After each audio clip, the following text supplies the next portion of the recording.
राधा अपने घर से भागकर ट्रेन से जा रही थी, गुस्से में, क्योंकि उसकी दादी जी से उसकी लड़ाई हो गई थी।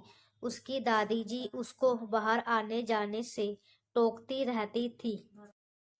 बाहर जाने से, घूमने फिरने में रोक टोक करती थी। उसको घुटन लगने लगी थी। अपने ही घर में राधा का दम घुटने लगा था। इसी से ऊब कर वह घर छोड़कर भाग रही थी। राधा ट्रेन के रिजर्वेशन के डिब्बे में बाथरूम की तरफ वाली सीट पर बैठी थी। उसके चेहरे से पता चल रहा था कि थोड़ी सी घबराहट है उसको दिल में कि कहीं टीटी आकर पकड़ लिया तो। कुछ देर तक तो पीछे पलट पलट कर टीटी के आने का इंतजार करती रही। शायद सोच रही थी कि थोड़ी बहुत पैसे देकर कुछ निपटारा कर लूंगी।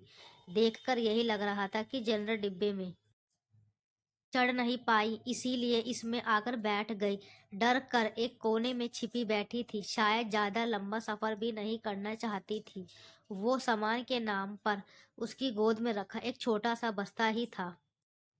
किनारे की तरफ बैठे किशन राधा को देर तक कोशिश करता रहा पीछे से उसे देखने की, शायद चेहरा सही से दिख पाए, लेकिन हर बार असफल ही रहा। फिर थोड़ी देर बाद खिड़की पर हाथ टिकाकर सो गई और किशन भी वापस से अपनी किताब पढ़ने में लग गया। लगभग 2 घंटे के बाद टीटी आया और उसे हिलाकर उठाया।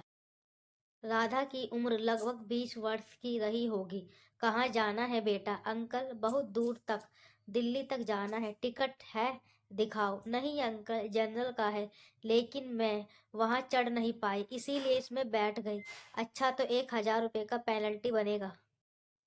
जल्दी पैसे दो। अरे अंकल जी, मेरे पास तो पैसे नहीं हैं।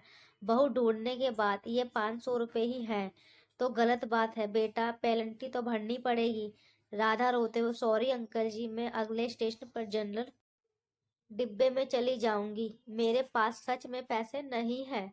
कुछ परेशानी आ गई, इसीलिए जल्दबाजी में घर से निकल आई और ज्यादा पैसे लेना भूल गई। बोलते बोलते राधा रोने लगी। टीटी ने उसे माफ कर दिया और 500 रुपये में उसे दिल्ली तक उस डिब्बे में बैठने की परमिशन दे दी। टीटी के जाते ही उसने अपने आंसू पोंछे और इधर उधर देखा कि कोई उसकी ओर देखकर हंस तो नहीं रहा था। थोड़ी देर बाद उसने किसी को फोन लगाया और कहा कि उसके पास बिल्कुल भी पैसे नहीं बचे हैं। दिल्ली स्टेशन पर उससे मिलने आ जाओ। वह किसी लड़के फोन कर रही थी। पैसे लेकर आ जाओ, मैं घर से भाग कर आई हूँ। अब मैं आजाद हूँ अपने घर वालों की किचकिच से। अब तुम्हारे साथ सुख से रहूंगी। मैं राधा की बातें सुनकर किशन के मन में उथल पुथल हो रही थी। जाने क्यों उसकी मासूम चेहरा देखकर उसकी तरफ खिंचाव सा महसूस कर रहा था। दिल कर रहा था कि उसे पैसे दे दूं और कहूं कि तुम परेशान मत हो और रो मत, लेकिन किशन अनजान था। इस तरह की बात सोचना थोड़ा अजीब था। उसकी शक्ल से लग रहा था कि उसने कुछ खाया पिया नहीं है, शायद सुबह से, और अब तो उसके पास पैसे भी नहीं थे। बहुत देर तक उसे इस परेशानी में देखने के बाद किशन ने कुछ उपाय निकाला जिससे उसकी मदद कर सके और फ्लड भी न कहलाए।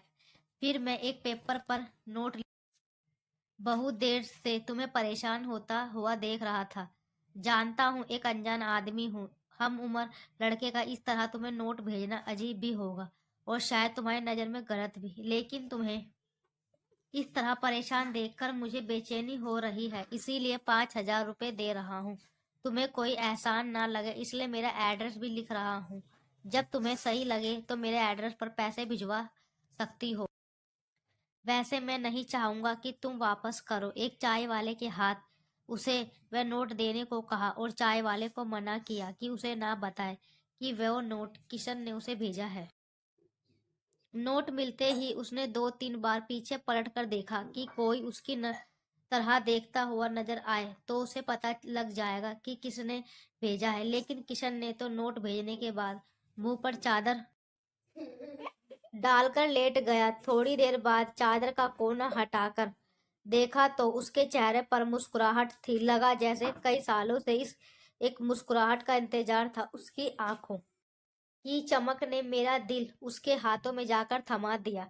फिर चादर का कोना हटा हटा कर हर थोड़ी देर में उसे देखकर जैसे सांस ले रहा था। लेकिन एक चिंता थी, लड़की घर से भाग रही है, इसको रोकना जरूरी है।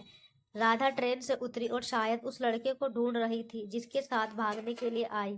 किशन से रहा नहीं गया, वह भी ट्रेन से उतरकर राधा के पीछे थोड़ी दूरी बनाकर चलने लगा। करीब 5 घंटे लगातार ढूंढने के बाद भी वो लड़का नहीं मिला। राधा अकेले अनजान शहर स्टेशन पर बैठ रोई जा रही थी। बहुत देर से खुद को रोके हुए किशन से रहा नहीं गया और बोला राधा के पास जाकर, क्यों रो रही हो? मैं काफी देर से ट्रेन में भी आपको देख रहा था।